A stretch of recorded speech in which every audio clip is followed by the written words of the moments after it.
ആയത്തുള്ള ഖൊമൈനിയുടെ കൊലപാതകത്തിന് ശേഷം, അദ്ദേഹം കൊല്ലപ്പെട്ടതിന് ശേഷം പൂർവാധികം ശക്തിയോടെ തിരിച്ചു വരുന്ന ഇറാനെയാണ് ലോകം കാണുന്നത്. ഇസ്രായേലിന് നേർക്ക് സംഹാരതാണ്ഡവം നടത്തിയിരിക്കുന്നു ഇറാൻ.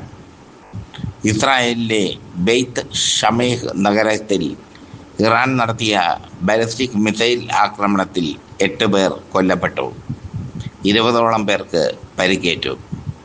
UAEയിൽ ഇറാൻ നടത്തിയ ആക്രമണത്തിൽ 3 പേർ മരിച്ചു, 85 പേർക്ക് പരിക്കേറ്റു.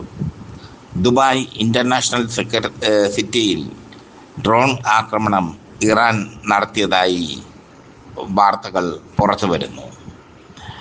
മസൂദ് പെസഷ്കിയാനും ഖൊമൈനിക്ക് പിന്നാലെ ഇറാൻ പ്രസിഡന്റ് മസൂദ് പെസഷ്കിയാനും കൊല്ലപ്പെട്ടതായാണ് വിവരം. പുതിയ ഭരണകൂടം ഇറാനിൽ സ്ഥാനം ഉറപ്പിക്കുകയാണ്. പുതിയ പരമോന്നത നേതാവിനെ തിരഞ്ഞെടുക്കാനുള്ള തിടുക്കത്തിലാണ് Iran.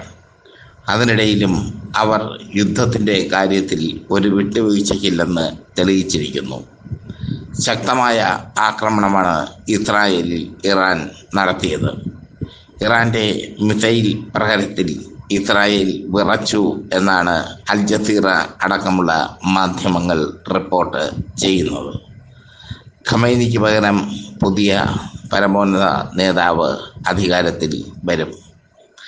IRGC, Islamic revolutionary guard crops IRGC, അവർ അവരുടെ യുദ്ധം തുടരുമെന്ന് പ്രഖ്യാപിച്ചിട്ടുണ്ട്. ഖൊമൈനിയുടെ കൊലയ്ക്ക് പകരം ചോദിക്കും എന്ന ദൃഢപ്രതിജ്ഞയിലാണ് അവർ. ശക്തമായ ആക്രമണമാണ് ഇസ്രായേലിന് നേരെ ഇറാൻ ഇന്ന് അഴിച്ച് വിട്ടത്. ഇറാൻ്റെ ആക്രമണത്തിൽ ഇസ്രായേലിന് എത്രത്തോളം നാശനഷ്ടം സംഭവിച്ചു എന്ന് തിരിച്ചറിയാൻ സാധിച്ചിട്ടില്ല. അതേസമയം അമേരിക്കൻ സൈനിക താവളങ്ങളുള്ള ഗൾഫ് രാജ്യങ്ങളിൽ ഒന്നാകെ ഇറാൻ ആക്രമണം നടത്തുകയാണ്. ഖൊമൈനിയുടെ മരണം അത്രത്തോളം ക്ഷുഭിതമാക്കിയിരിക്കുന്നു ഇറാൻ സൈന്യത്തെ.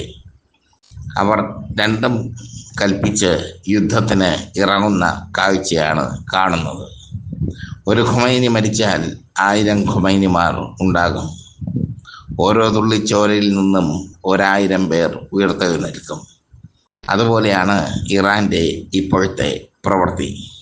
അതുപോലെയാണ് ഇറാൻ ഇപ്പോൾ സംഹാര താണ്ഡവം ആടുന്നത്. ഖൊമൈനിയെ വധിച്ചതോടെ ഇറാൻ്റെ പത്തി മടങ്ങി എന്ന് വിചാരിച്ച അമേരിക്കയ്ക്കും ഇസ്രായേലിനും ശക്തമായ തിരിച്ചടിയാണ് ഇറാൻ നൽകിക്കൊണ്ടിരിക്കുന്നത്. അവർ യുദ്ധം തുടങ്ങിയിട്ടേ ഉള്ളൂ, അവസാനിപ്പിച്ചിട്ടില്ല.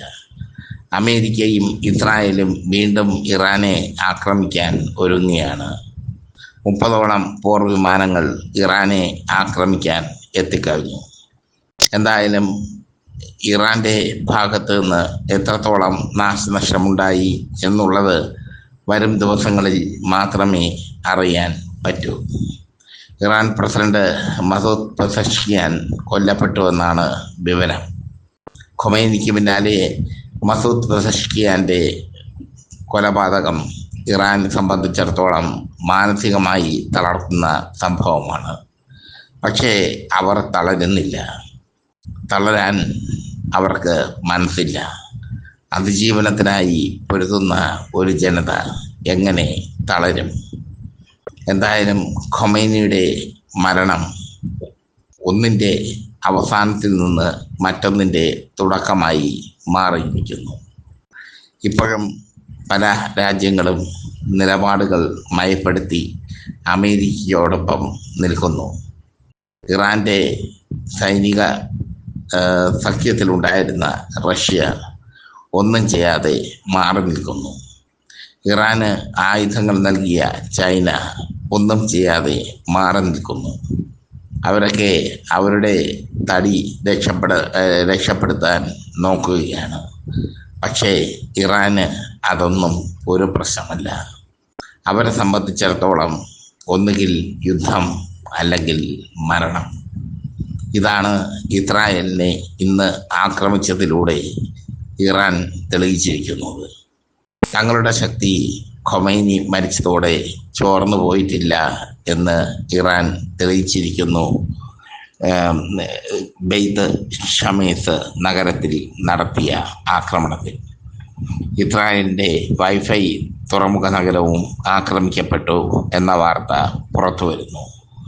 ചുരുക്കത്തിൽ യുദ്ധം അനിശ്ചിതകാലത്ത് നിയന്ത്രിത സമയത്ത് നിൽക്കുകയില്ല എന്ന് സാരം.